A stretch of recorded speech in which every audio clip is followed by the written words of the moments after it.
existing tools were not fully satisfying us and the needs in the field. We especially have been working with the Need Plus, as Joanna was saying, and Need Plus is obviously, as we just seen, a very known tool, but it's still waiting some improvements, and we are working with the team in charge of the Need Plus on that. But in the meantime, we are not fully satisfied, so we had started to last year to say what would be an alternative. So that's what we will present today. We also we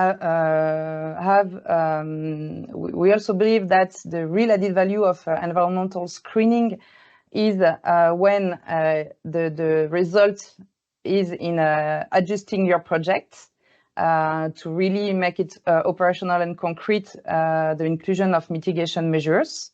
And we also think that it's important to have a participatory analytical process with all the key project stakeholders involved in the assessment and the design phases of the project.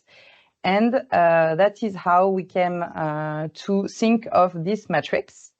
So the MERA, the Multi-sectoral Environmental Risk Analysis Matrix.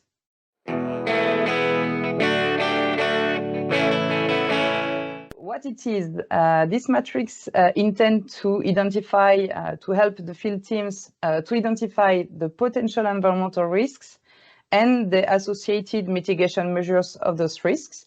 And it's developed for different humanitarian sectors, so FSL, WASH, shelter, and MHPSS.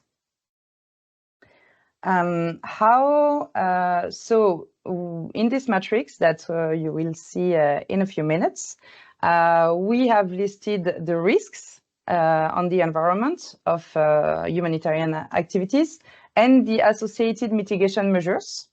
And this is listed by sector of intervention. And then in each sector, it's listed by subsector and activity.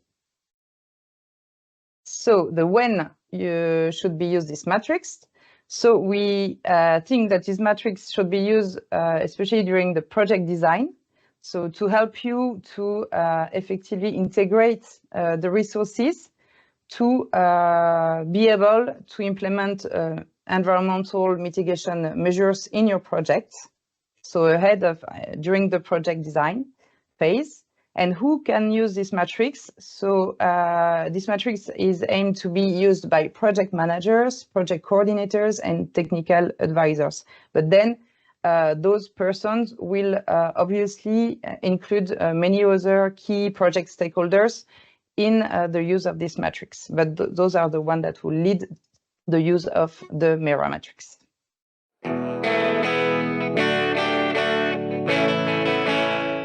This matrix doesn't replace any of the other tools that exist already, such as the environmental screening tools.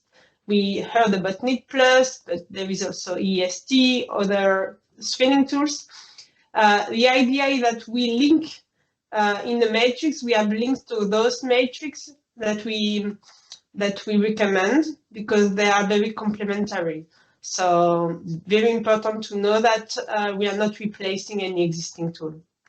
Also, even though there were many people working on this matrix, this cannot be an exhaustive list of risk and mitigation measures. So of course, if you have other, depending on your context, there may be other measures that you can identify and apply.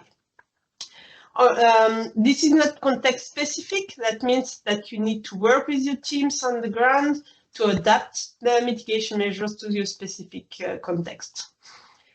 And of course, it serves also as a basis to review other tools. For example, all the contents that have been defined and developed and validated by many experts will be used for the new version of the Need Plus that we are working on.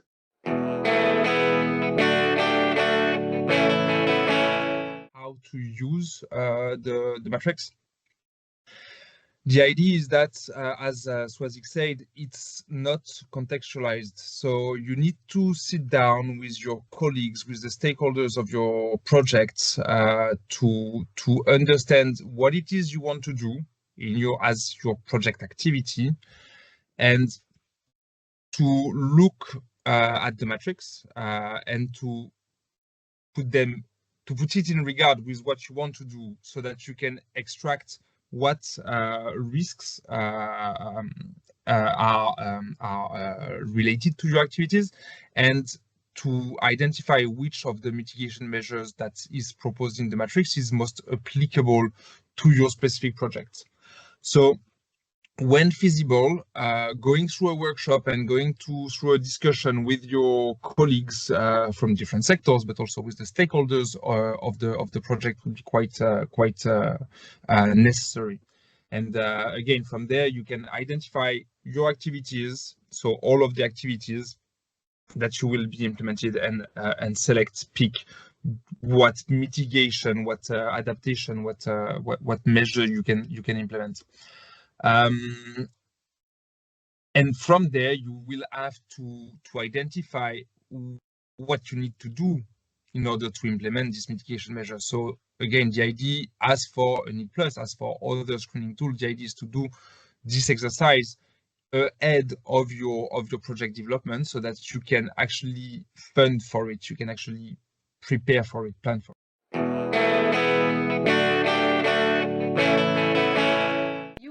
End up on this, you will land on this page where you will have those 3 first links, which are the MERA Matrix itself. So if you click on it, an Excel file will download on your laptop. You have one in English, one in French, and one in Spanish.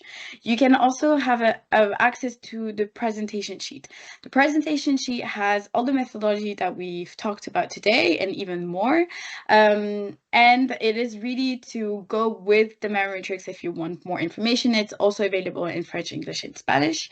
And then here you have the links to the feedback forums, also in English, French, and Spanish. And I'll go more into detail about this, but feel free to provide feedback on the matrix through those forums so that we can improve the matrix.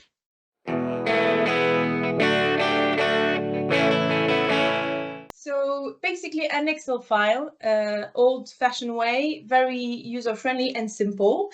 There are 6 tabs, as Pierre-Marie said. The first one is the guidance note. So it's basically everything we have told you during this seminar. The why, the when to use this, for who, and how to use it, a bit of the recommended methodology we give you, the link to the feedback form, and all the people that were involved in designing the tool. And then the most interesting part are these 4 tabs, obviously, with the sector. So FSL with this Food Security and Livelihoods, then the WASH, Water, Sanitation and Hygiene, the shelter, and MHPSS, which is mental health and psychosocial support. And the last tab, Swazik mentioned it as well, is the tab where we linked and put all our sources and all the tools and material used to design the matrix. And it's really useful because obviously this is an add-on, and it's to be embedded in other tools and things, not reinventing anything. So you can really use all the other sources that are actually summarized here.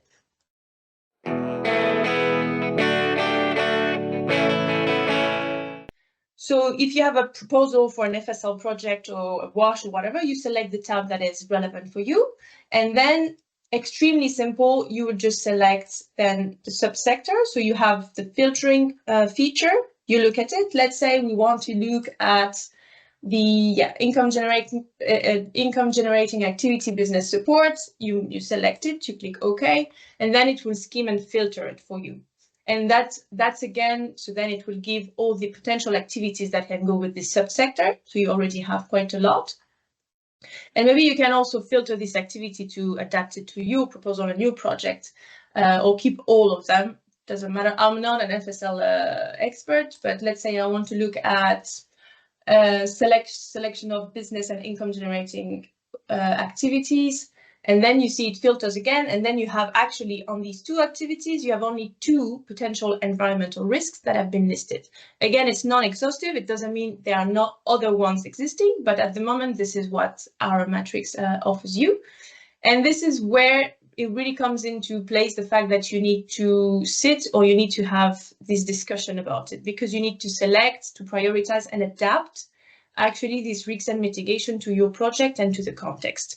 So, for example, here there are 2 risks. You can decide, okay, you address both of them, or you address only one of them based on the likelihood of this risk to take place, or the importance of the risk that will affect the communities, the scale of the impact, or all other factors that you can have in mind.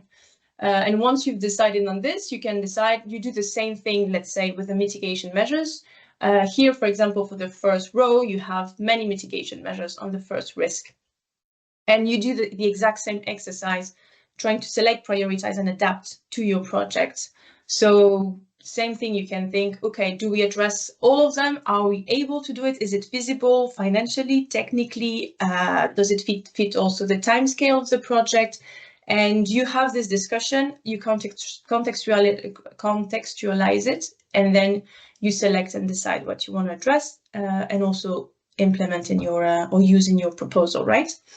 And I think the last thing I want to mention maybe here to echo Pierre-Marie is, again, when you do this exercise, this is your tool. It's on your computer. If you want to add any extra column next to it, once you have actually prioritized your risk or your mitigation measures, you can just maybe add a column for the priority or the likelihood, or also a column for budget, whichever column you could like to have, and that makes sense for you.